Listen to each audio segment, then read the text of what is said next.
कभी भी इन भोगों की हानि हो जाने पर मुख म्लान करके उदास निराश मत हो, क्योंकि ये कोई लाभ नहीं था जिसे तुम हानि मान रहे हो कि वो वस्तु नष्ट हो गई, धन नष्ट हो गया, हमें तो सबने छोड़ दिया, हमारा तो उपहास करते। कुछ नहीं, ये लाभ ही नहीं था।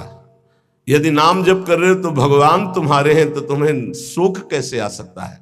ना, यहां मना कर रहे, हृदय मुख म्लानी निकृद्धा निबुद्धि, अय बुद्धिहीन, किसी भी हानि में तो उदास मत हो। ये कोई हानि है? तो बोले हानि फिर किसे कहते हैं? बोले हानि हरिवंश के नाम अंतर परे। अगर आप राधा राधा जप रहे हो, कृष्ण कृष्ण जप रहे हो, श्री हरिवंश राधा वल्लभ श्री हरिवंश, कोई भी हानि हो गई, उदास होने की जरूरत नहीं है। मेरे स्वामी ने एक सेकंड में पलक झपकते अनंत ब्रह्मांड रच दिए। वो जब जैसा चाहेंगे कर देंगे, जोई जोई प्यारो करे सोई मोहि भावे। मुझे निराश या मुख म्लान करने की जरूरत नहीं। देह स्त्री वित्र पुत्रादिशु नहीं, बहुत पवित्र बात करे। देह तुम्हारी और स्त्री और पुत्र और वित्त अर्थात धन पुत्र स्त्री शरीर ये तुम्हारा न, ये नहीं है तुम्हारा, नहीं। कैसे नहीं है? तो सब फाइनल में आओ, ये शरीर जाएगा तुम्हारे साथ? नहीं। पत्नी नहीं, पुत्र नहीं, बैंक बैलेंस नहीं। तो कहने देह स्त्री वित्त पुत्र आदिश नहीं। इसलिए ममधीर मित्र बुद्धि, अपनी बुद्धि को बचाओ, इनसे ममता ना होने पावे, इनमें भगवत भाव करो। स्वशत्रुष पीड़ायाम समन्तात, कोई कितनी भी पीड़ा दे उससे दुश्मनी ना होने पावे। क्यों? क्योंकि मुझे भगवत प्राप्ति करनी है ना, और भगवत प्राप्ति उसी को होती विश्व में जिसका एक भी दुश्मन नहीं होता। ध्यान दो, ये जन्म बहुत दुर्लभ है। कितना एक एक बात को एकदम अलग अलग करके बता रहे हैं। तुम्हारे पास धन है, स्त्री है, पुत्र है, मकान है, बड़े मित्र हैं, फाइनल में तुम्हारे पास कुछ नहीं है। राधा राधा नाम जप करो, है, अब तुम्हारे पास है, नाम जप है। साधु संग, हाँ ये तुम्हारे पास है। वाणी गायन, हाँ ये ठीक है। दूसरों की परोपकार भरी सेवा, हाँ है तुम्हारे पास संपत्ति है, ये जाएगी आपके साथ। मम धी माने बुद्धि, मम माने मेरा, इनको कभी मेरे भाव से स्वीकार मत करो कि मेरी पत्नी, मेरा पुत्र, मेरा धन, मेरा मकान। तुम्हारा शरीर भी तुम्हारा नहीं है, ये छूट जाएंगे यही, तो क्या भाव करें इनसे? भगवत भाव। इनमें जो पावर है वो सब में भगवान बैठे हैं, ऐसा भाव करोगे तो ये भाव तुम्हारा उद्धार कर देगा, संसार में फंसने नहीं देगा। और स्वशत्रुष पीड़ायाम समन्तात, शत्रु भाव रखकर कोई हमसे कितनी भी हमें पीड़ा दे, हमको उससे शत्रु भाव नहीं होने देना, क्योंकि मुझे भगवत प्राप्ति करनी है। अगर एक से भी शत्रु भाव हो गया तो भगवत प्राप्ति में बाधा पड़ जाएगी, ये पक्की बात है। अगर कोई तुमसे दुश्मनी करता है, यद्यपि बहुत कठिन है कि वो सामने से कटु वचन बोले, हम हाथ जोड़ के निकलना पड़ेगा, क्योंकि तुम्हें महान पद में जाना है, तो हाथ जोड़ना पड़ेगा तुम्हें। फिर और बड़े बड़े पद, और ये तो परम पद है, इसमें पूरे विश्व का वोट चाहिए। हरिवंश नाम लीन जे अजात शत्रुते सदा, प्रपंच दंभ आदि दे तहां कछु न पेखे। सेवक जी महाराज कह रहे हैं, अगर भगवत प्राप्ति करनी है तो पूरे विश्व में कोई भी एक शत्रु नहीं, शत्रु पैदा ही नहीं हुआ। अजात शत्रु भक्त होता है, उसका शत्रु ही नहीं, तो क्या उसकी दुश्मनी या कोई उससे द्वेष नहीं करता, कोई उसको गाली नहीं देता, कोई अपमान नहीं करता? नहीं होता, रोज होता है। पर उनमें भगवत भाव किया जाता है, मेरे प्रभु क्यों वो तो ऐसी बात कर रहा है, ऐसी चेष्टा कर रहा है, ऐसे ऐसे नहीं। 100 रूप में प्रभु आकर के सैकड़ों रूप में प्रणाम करके सम्मान बढ़ा रहे, तो 2-4 रूप में आकर उसका बैलेंस ठीक कर रहे हैं। बड़े कृपालु हैं। अगर आपको गुस्सा आ गया तो आपने प्रणाम का भोग स्वीकार किया है, तो फिर आपका परमार्थ रुक जाएगा। क्या बात है, कितना सुंदर भजन है, कितना इनका यश है, कितनी कीर्ति। एक तो ये हुआ, और दूसरा ये हुआ गाली गलौज अपमान, ऐसी मुद्राएं जो क्रोध भरी, जो द्वेष भरी। तो ये ना जाए कि गाली गलौज करने लगे, लड़ने लगे, आपका परमार्थ रुक जाएगा। वो चाहते ही हैं माया के पार्षद कि आप थोड़ा बोलिए, आप थोड़ा लड़िए उनसे। नहीं लड़ना, क्या करना है? और हाथ जोड़ के सर झुका के निकलना है। कल कुछ प्रेमी जन आए हुए थे संत वेश, तो उन्होंने कहा कि यदि हमारे गुरु को कोई निंदा करता है तो फिर हम उसके साथ क्या व्यवहार करें? आप कहते हैं सब में भगवत भाव करो, क्या उसमें भी भगवत भाव करें? तो देखो, ईमानदारी से देखो तो क्या उसमें भगवान नहीं है क्या? आप ना तो नहीं कर सकते ना। जब सर्वम खलमिदम ब्रह्म, जब वासुदेवा सर्वम, तो उसमें भी तो है। हमको क्या करना है? पहले उसमें भगवत भाव करना, अपने को सोचना है कि मेरी गुरु निष्ठा की यहां परीक्षा ली जा रही, मेरे गुरुदेव की अवहेलना और निंदात्मक वचन बोल करके भगवान मेरी गुरु निष्ठा की परीक्षा ले रहे हैं। जैसे पार्वती जी के पास सप्तऋषियों को भेजा था, ऐसे मेरे पास इस निंदक को भेजा है। तो निंदक को प्रणाम किया और दूरी बना लिया और अंदर से प्रसन्न रहे कि हे गुरुदेव, आपकी निष्ठा में कोई फर्क नहीं पड़ेगा, आप परीक्षा लेके देख लो।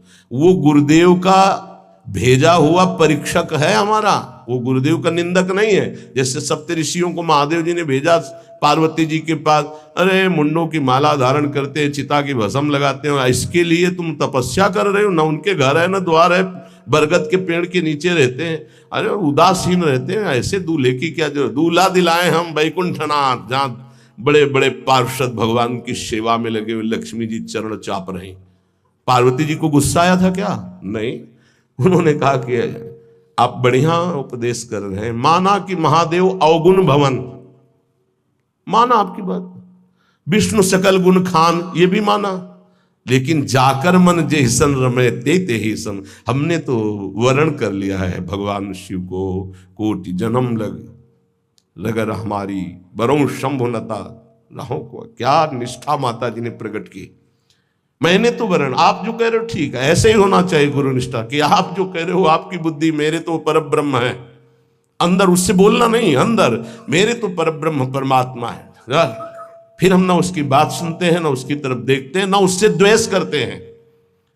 स्वाशत्रुष पीड़ायाम समन्तात सुखमती रमितानंद वृंदावनेस्तु, मैं सर्वदा सुख मगन रहूंगा, किसी से द्वेष नहीं करूंगा, किसी से अपनापन नहीं करूंगा, और वृंदावन का आश्रय लेकर प्रिया प्रीतम के प्रेम में मगन रहूंगा।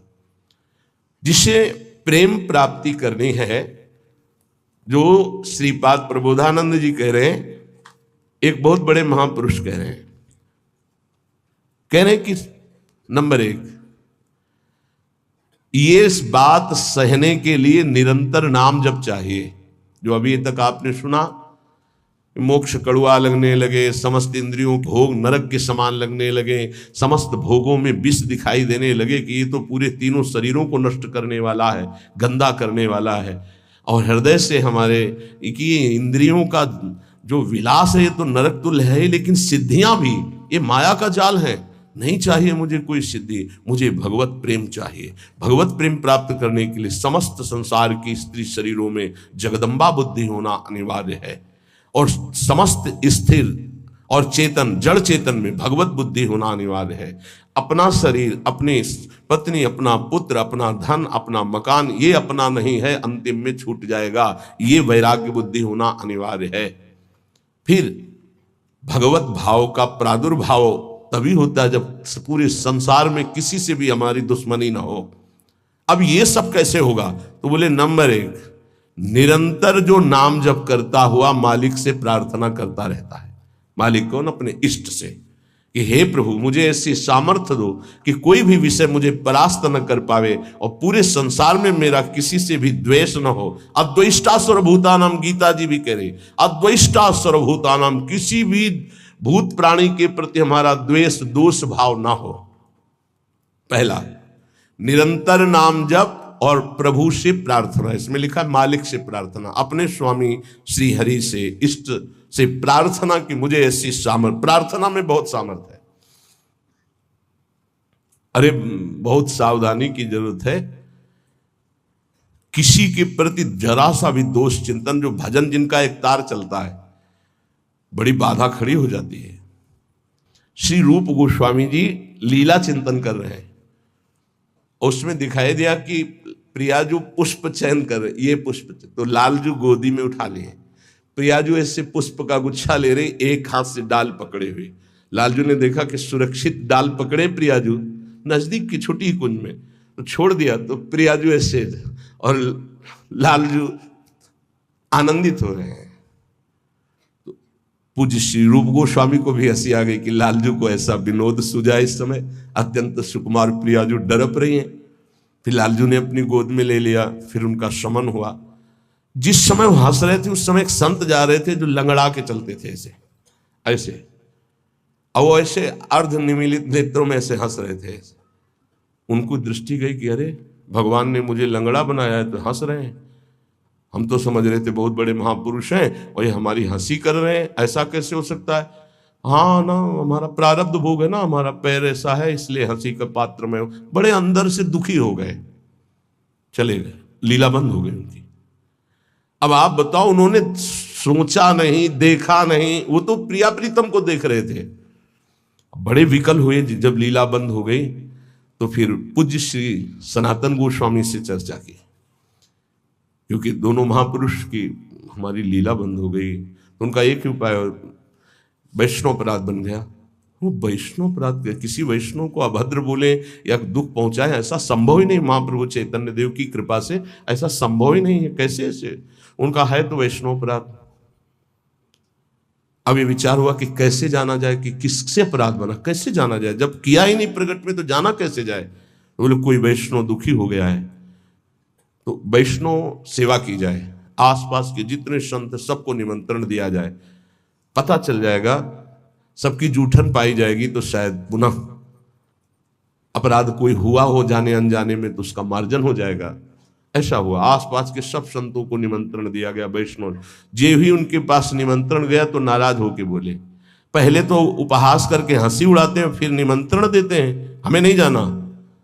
तुरंत सूचना आई कि वो नाराज है। अरे तुरंत गए पूज्य श्री रूप गोस्वामी जी और कहा, प्रभु कब हमने आपका उपहास किया।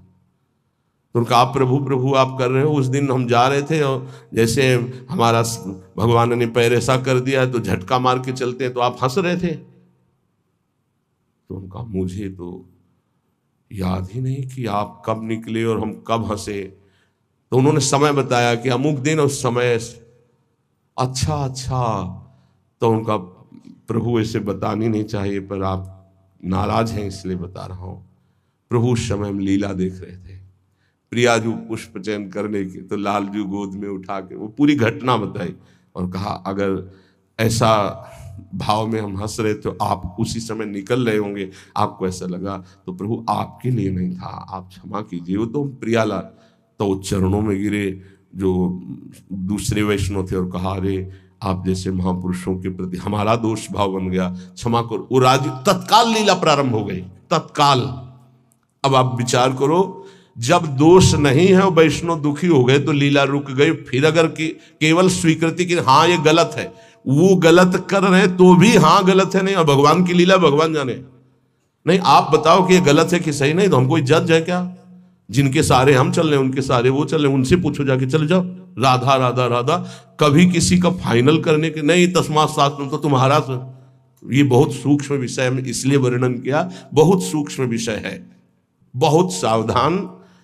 नाम जापक भगवत प्रेम प्राप्ति के लिए इतनी सामर्थ्य जो अभी पीछे चर्चा हुई, उसके लिए निरंतर नाम जप और प्रभु से प्रार्थना कि किसी भी के प्रति हमारा तनिक भी दोष भाव न बनने पावे। प्रभु से प्रार्थना, वही सबके हृदय में बैठे हुए, वही आपको ऐसे सामर्थ्य देंगे। क्योंकि सृष्टि में आपके प्रति प्रतिकूल व्यवहार होगा, आपका उपहास करेंगे, आप नाना प्रकार के कटुवचन बोलेंगे, आपको सह जाना है, उनके प्रति कटुवचन नहीं करना, दोष भाव नहीं करना, नहीं अपनी भगवत प्राप्ति में बाधा आ जाएगी। ये सूक्ष्म विषय सब कोई नहीं समझ पाएगा, लेकिन उपासक जो भगवत प्राप्ति करना चाहते हैं, अपना भजन बचाना चाहते हैं, वो इस बात को अच्छे से पकड़े। दूसरा, जो दिनचर्या दी गई है उसमें आलस्य ना होना, भगवत प्रेम प्राप्ति या ऊंचाई पर चढ़ने के लिए जो दिनचर्या है, हमको ये नहीं देखना है कि अमुक साधक आता है कि नहीं आता है, अमुक नहीं आता तो हम भी नहीं आते हैं, ऐसा नहीं। अमुक की त्रुटि है, उसका सुधार करना चाहे तो कर सकता है, लेकिन आप सुधरे हुए हो तो आपको अच्छे आचरणों का अनुकरण करना है। आपको ऐसे आचरण नहीं करने हैं जिनसे हमारी दिनचर्या बाधित हो जाए।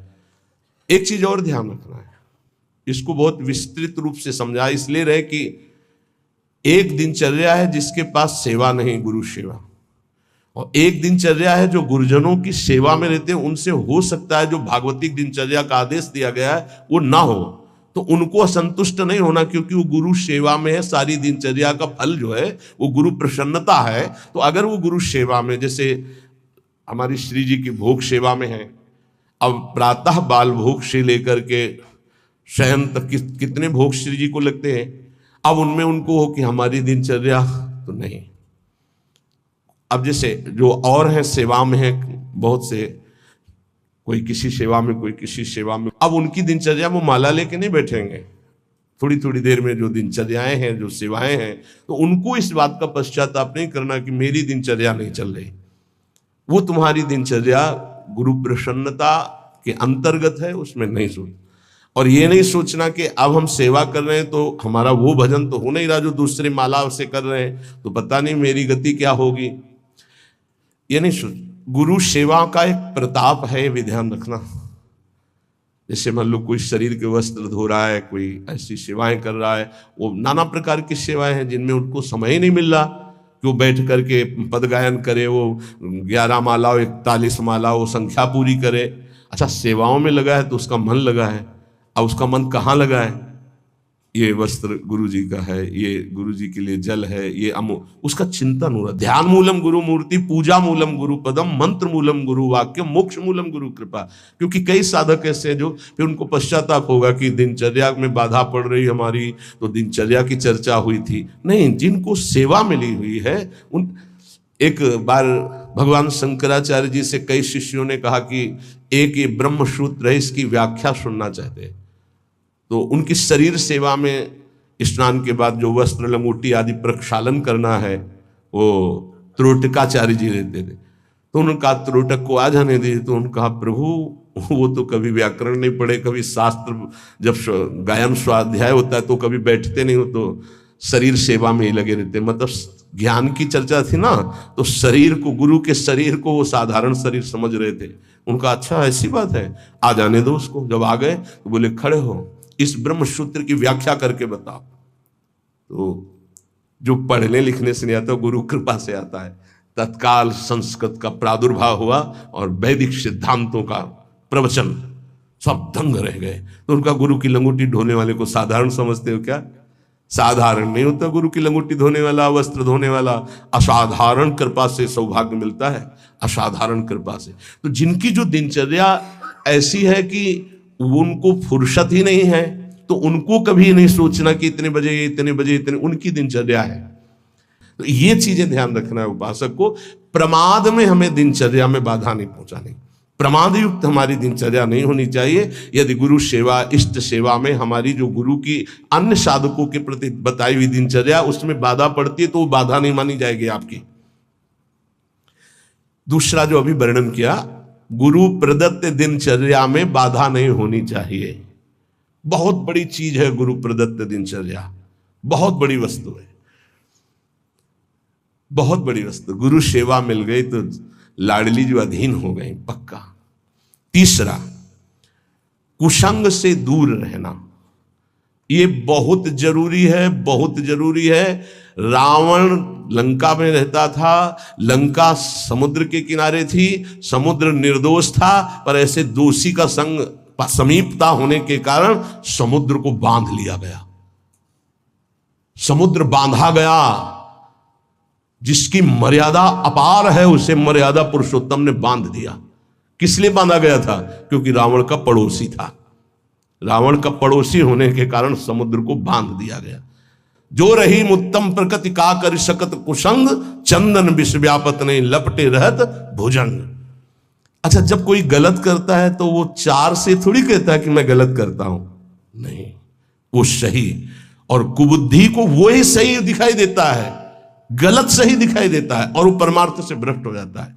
इसलिए कुसंग से बहुत दूर रहना चाहिए। सत्संग और कुसंग का कैसे पहचान करोगे कि हमारा कुसंग हो रहा है, हमारा सत्संग हो रहा है या कुसंग हो रहा है, कैसे पहचान करोगे? तो संतों ने कहा है जाके संग कुमति मति उपजय करत भजन में भंग, जिससे देह भाव पुष्ट होने लगे, भगवत भाव नष्ट होने लगे, वैराग्य भाव नष्ट होने लगे, राग पुष्ट होने लगे, भजन छूटने लगे, संसार अच्छा लगने लगे, नाम छूटने लगे और ध्यान अच्छा लगने लगे। गुरु से अश्रद्धा हो जाए, भक्ति से अश्रद्धा हो जाए, ये कुसंग का फल होता है। अच्छा, कुसंग का फल जब आपके ऊपर चढ़ेगा तो आपको नहीं लगेगा मैं कुसंग कर रहा हूं, नहीं तो ठीक हो जाओगे। सामने से महापुरुषों को लगेगा कुसंग कर रहा है, और वो जब कहते हैं तो उनको चिड़चिड़ाहट होती है, मैं कहां कुसंग कर रहा हूं। नहीं नहीं, क्योंकि कुमति कभी स्वीकार नहीं करती कि मैं कुमति हूं, अगर स्वीकार कर ले तो सुमति आ जाए। कुसंग से बचना चाहिए। पहला है निरंतर नाम जप करते हुए भगवान से प्रार्थना करना कि कभी किसी के प्रति हमारा दोष दर्शन न हो, शत्रुता का भाव न हो। दूसरा, गुरु प्रदत्त दिनचर्या का पालन करना, आलस्य बिल्कुल ना आने देना। तीसरा, कुसंग से बचना। और चौथा, उन ग्रंथों से, उन प्रवचनों से, उन किस्से कहानियों से, उन चित्रों से बचना चाहिए जिनसे हमारा भगवत भाव नष्ट होता है। जैसे कल एक प्रसंग में प्रश्नकर्ता कह रहे थे कि हमको उपदेश मिला है कहीं से, बस श्वासों के आने जाने पर ध्यान दो, बस इसी से परम पद मिल जाए। यार श्वासें तो वैसे चल रही हैं, आने जाने के ध्यान का मतलब क्या रहा? श्वासों के आने जाने का ध्यान दो कि खाली तो नहीं जा रहे हैं। हर में राधा वल्लभ श्री हरिवंश राधा राधा राधा। जैसे कल आपसे कहा था नाम रूप लीला धाम से हटा दे, वो कुसंग होता है। वो बेचारा, पर हम कहा थोड़ी श्रद्धा है हमारे प्रति। बोले श्रद्धा ही तो लाई है आपके पास। तो हम कहा आज से राधा राधा नाम जप कर, और प्रभु का जो रूप ध्यान में तुम्हारे प्रिय लगे, राम रूप, कृष्ण रूप, हरि रूप, जो भी, तुरंत ध्यान कर, उनके ध्यान में लग। ये बिहारी जो राधा रमन, जो राधा वल्लभ, जो साक्षात भगवत प्राप्ति के लिए ही तो विग्रह रूप धारण करके प्रकाशित हो रहे। कभी कभी जिसे हम सत्संग समझते हैं वो कुसंग बन जाता है। इसको ध्यान से सुनना। इसीलिए रोज सत्संग में घुमा के आ जाती है बात कि इष्ट मिले और मन मिले, मिले भजन रस रीति। अरे भगवान शिव नाम जप करते हैं, सनकादि नाम जप करते हैं, वो परमात्मा निराकार है, साकार है, सगुण है, निर्विशेष, पूरा का पूरा आपको समझ में आ जाएगा। फिर उनको समझाया कि गुरुदेव साकार है कि निराकार, जो उपदेश किए थे। बोले साकार है। प्रणाम करते हो? हाँ। माला पहनाते हो? हाँ। तो गुरुदेव की पूजा हुई कि नहीं? बोले हाँ हुई। तो उनका गुरुदेव मूर्त है कि अमूर्त? बोले मूर्त। तो उनका मूर्ति पूजा हुई कि नहीं? बोले हाँ हुई। तो हमको फिर काहे परेशान हो? समझे में नहीं आता है। अरे भाई, बहुत संभल के, बहुत संभल के। शास्त्रों में जो लिखा उसको समझना के लिए बहुत पवित्र बुद्धि चाहिए। परमात्मा निराकार भी है। कैसे निराकार है? देखो, आकार खंबे का इसमें है कि नहीं? और जब भावना किया प्रहलाद जी ने कि है, तो निकल पड़ा ना नरसिंह रूप में, तो है ना साकार। वो निराकार रूप से सब जगह हो, पुकारो तो साकार रूप होकर अभी दिखाई दे। वो साकार भी है और निराकार भी है। यहां जल है, इस वायुमंडल में जल है। देखो भला कहां गीला हुआ। और एक मशीन है, जो उसको ऑन करके रखो तो एक कमरे में 3.5 लीटर 4 लीटर पानी 4-5 घंटे में निकल जाता है, और कमरे में कहीं बूंद नहीं है। मतलब जल है, वाणी है। वाणी का मतलब आकाश शब्द है, वायु है, अग्नि तत्व है, इन सब कुछ विराजमान है। लेकिन निराकार दिखाई दे रहा है ना? कहां दिखाई दे रहा? सब साकार रूप में आ जाता है। वही साकार है, वही निराकार, कुछ अंतर नहीं। सबके हृदय में आकार, ये देखो बाहर, और अंदर बैठा हुआ है निराकार। और पुकारो तो आकार रूप के लेके आ जाएगा। राम, मर्यादा पुरुषोत्तम कमल नयन रूप धर करके वही आ जाए। वही रूप है, वही अरूप है। कोई अंतर नहीं। सब ज्ञान हो जाता है नाम जप से, सब ज्ञान। पर बचो ऐसे उपदेश से जिससे भजन ही ना हो पावे। ऐसी ग्रंथ हैं ऐसे, जैसे भगवान श्री कृष्णचंद्र जी ने गीता जो लिखी है, आप भगवान की वाणी को अपने भावना के अनुसार समझ लिए, लेकिन संपूर्णतया तो भगवान ही समझावे तो समझ पाओगे ना। सोई जाने जे देह जनाई। निंदा स्तुति के विषय नहीं है, पर यह बात है कि पूज्य श्री स्वामी राम सुखदास जी महाराज इतनी सरल भाषा में गीता जी का स्वरूप प्रकाशित किया कि मुझे लगता है कि अपने जैसे मंद बुद्धि वालों को भी भगवान की दिव्य वाणी समझ में आए। स्वामी जी का अवतार इसी बात के लिए हुआ था, गीता जी के लिए, श्री स्वामी राम सुखदास जी, कि साधारण से साधारण आदमी गीता के गूढ़ शब्द को, राष्ट्र को जान जाए। इतना बड़ा विस्तार से अमृत दे दिया गीता जी के भाव का। और ज्ञानदेव जी महाराज, एकनाथ जी महाराज, आद्य गुरु भगवान शंकराचार्य, जो बहुत से बड़े बड़े महापुरुषों ने गीता जी की टीका, हमें लगता है वो इन महापुरुषों की टीका के बाद अब हमको और कौन सा ज्ञान जानना बाकी रहेगा। एक बार एक सेवक वाणी श्री दामोदर दास सेवक जी की, नए नए हम थे तो हमको किसी ने दिया था कि पढ़ना।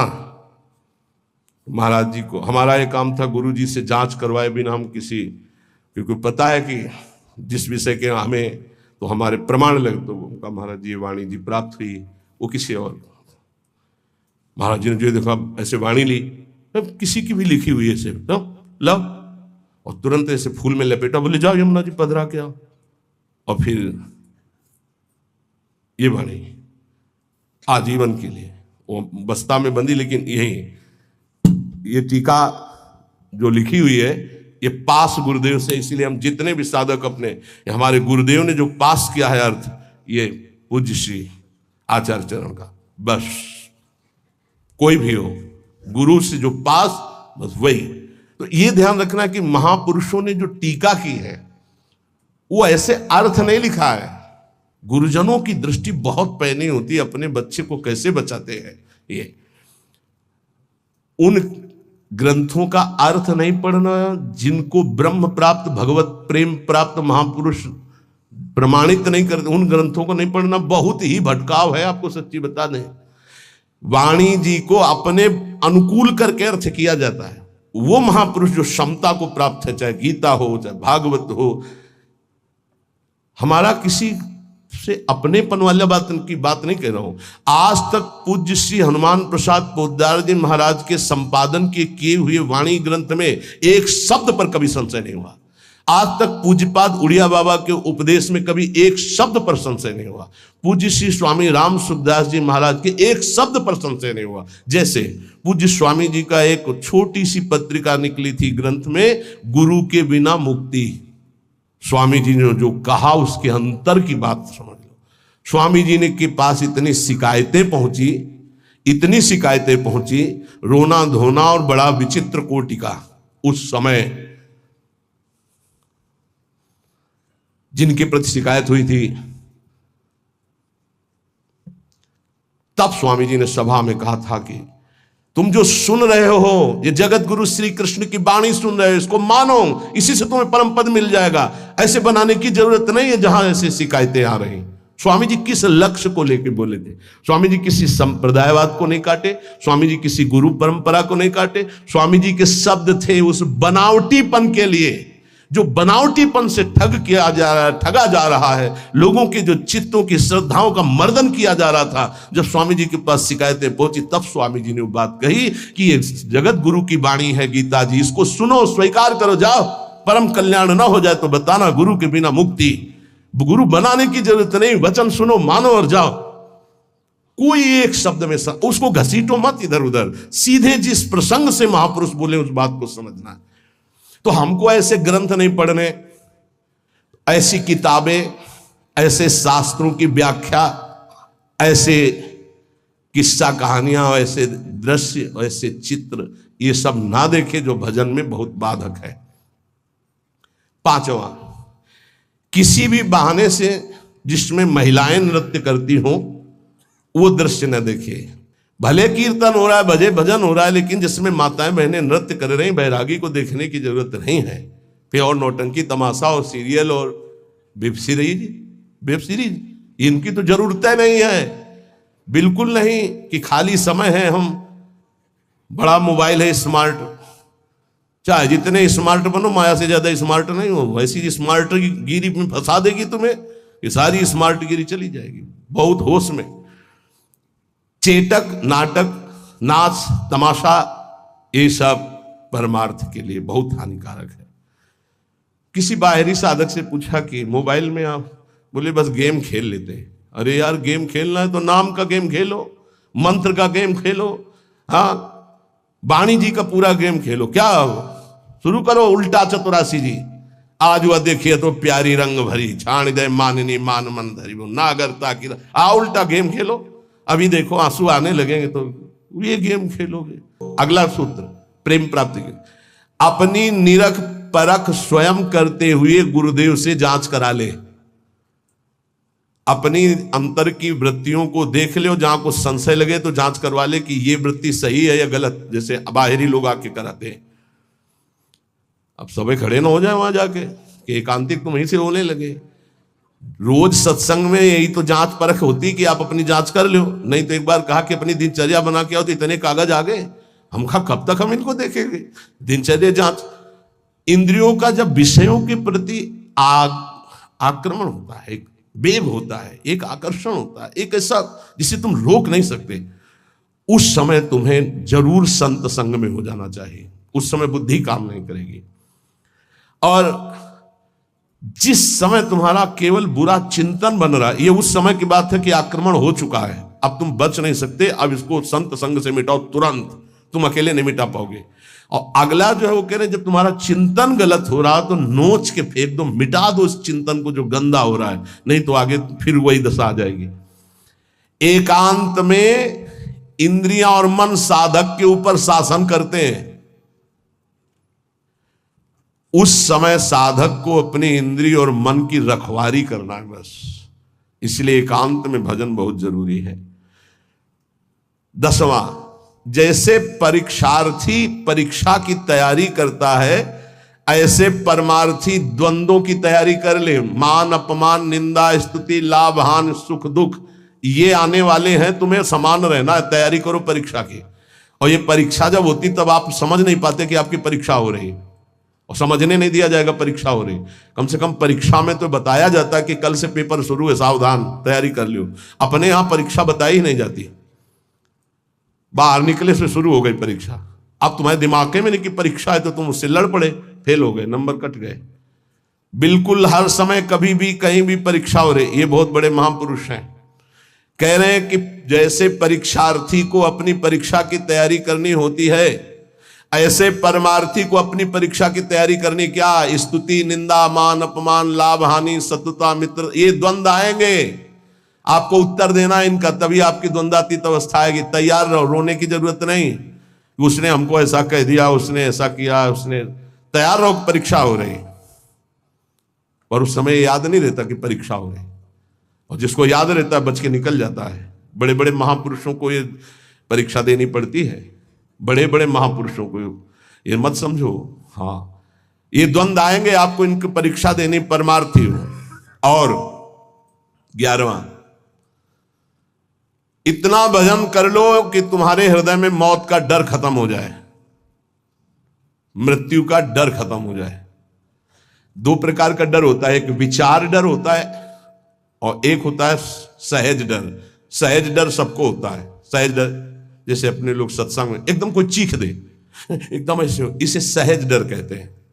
ये बड़े बड़े ज्ञानियों को, जीवन मुक्तों को भी होता है, पक्का होता है। जैसे अभी कोई कीक एकदम निकले तो एकदम ऐसे हो जाएंगे, अरे सुरक्षित हो, कोई ऐसा नहीं, पर ये सहज डर है। और एक होता है विचार डर। भक्तों में, ज्ञानी महापुरुषों में विचार डर नहीं होता। यही बात जो यहां लिखी है, एक बार स्वामी मग्नानंद सरस्वती जी सेनपुर में बट वृक्ष के नीचे कर रहे थे, तो एक विरक्त महात्मा आए थे, ज्ञानी। तो उनका, स्वामी जी सहज डर कैसे हो सकता है, जब सहज स्वरूप में रहता है ज्ञानी, देह भाव में रहता है, नहीं तो सहज डर कैसे हो सकता है? हम आपकी बात नहीं मानते। विचार डर तो होता ही नहीं, लेकिन सहज डर भी नहीं होता। कोई संसारी आदमी वो देह भाव से ऊपर उठे, महात्मा को चौकी लगाओ। वो बड़े सिद्ध पुरुष थे, बड़े, देखो जो भगवत प्राप्त होते हैं बड़े मस्त रहते हैं, बड़े मौजे, उनको किसी की परवाह नहीं होती। एक मस्ती, ऊंची चौकी में बैठा ला, तो उनका कह रहे, नहीं महाराज आप नीचे बैठे हैं। बोले, आप इतना सुंदर ज्ञान की बात कहे, आपको चौकी ना मिले, बिराजो। बैठ गए चौकी। और उनको क्या पता कि सिद्ध महापुरुष लीला हो रही है। तो जो ही शुरू किए, तो जो गीध है या जैसे चील है, ये बड़े पक्षी होते हैं, तो एक चील ऐसे बैठा बरगद की सूखी डाल पे, वो खर खर खर ऐसे करती हूँ, जो ऐसे आए वैसे हुए, चौकी के नीचे गिरे, चौकी ऐसे हुई ऐसे गिरे। अरे अरे भाई चौकी संभालो संभालो, बैठो बैठो महाराज। ये कौन सा डर था? बम तो नहीं गिरा है ना? अच्छा डार गिर रही तो कोई बहुत बड़ी तो गिर नहीं हो, आप देहातीत महापुरुष, डर कौन सा था? हंस दिए। उन्होंने कहा अच्छा अच्छा अच्छा अच्छा, अच्छे तो थे ही। उन्होंने कहा अच्छा अच्छा, परीक्षा हो गई। बोले इसे सहज डर कहते हैं, ये सबके ऊपर होता है। सहज डर सबको होता है, पक्का सहज डर। अचानक कोई आवाज हुई, सबको पता है, तो वो एकदम डर जाता है। वो डर डर नहीं है, वो सहज डर है। और एक है विचार डर। भक्त को विचार डर नहीं होता, तो कह रहे इतना भजन करो कि मृत्यु का डर खत्म हो जाए। खत्म हो गया मृत्यु का डर, मरने से जो डरने का भय है वो खत्म हो जाए, तब जानो कि अब हमारा थोड़ा भजन रंग लाया है। सबसे पहले मृत्यु का भय खत्म हो। देख लो, परख लगाओ मृत्यु का डर कैसे। अगर आज शाम तक डॉक्टर कहे कैंसर हो गया तो कैसा लगेगा? मृत्यु पर अगर विजय प्राप्त करनी है तो मृत्यु को याद रखना पड़ेगा। ये बात ध्यान रखो, जिसने मृत्यु को याद किया वो भगवान से चित्त जोड़ा, और जिसने भगवान से चित्त जोड़ा वो मृत्यु पर विजय प्राप्त कर लिया। मृत्यु ऐसी लग रही है, अब उसका उदाहरण तो कुछ है नहीं, पर ऐसे बता रहे जैसे ब्याह की तैयारी होती तो कैसा होता है, हर दोस्त से हाथ मिलाता है हंसता हुआ, मैं मत फूला घूम रहा है, क्यों? क्योंकि उसका ब्याह होगा। लौकिक उदाहरण परमार्थ में फिट ही नहीं होता, पर वो कुछ फूलन जिसे कहते हैं, उत्साह जिसे कहते हैं, वो ऐसा कुछ समझो जैसे माँ के इकलौते बेटे का ब्याह तय हो गया और बारात की व्यवस्था बिल्कुल फिट तैयारी हो रही, उससे देखो नई साड़ी पहने मार फूली फूली जो घूमती है, नहीं घूमती? इससे असंख्य गुना सुख उस उपासक को होता है जिसको मृत्यु का डर खत्म हो जाता है भजन से। ये ऐसा कि जैसे कि कब वो दिन आएगा जब श्रृंगार करके हम अपनी प्रियाजू के पास होंगे और इस शरीर का व्यवहार खत्म प्रियाजू के पास।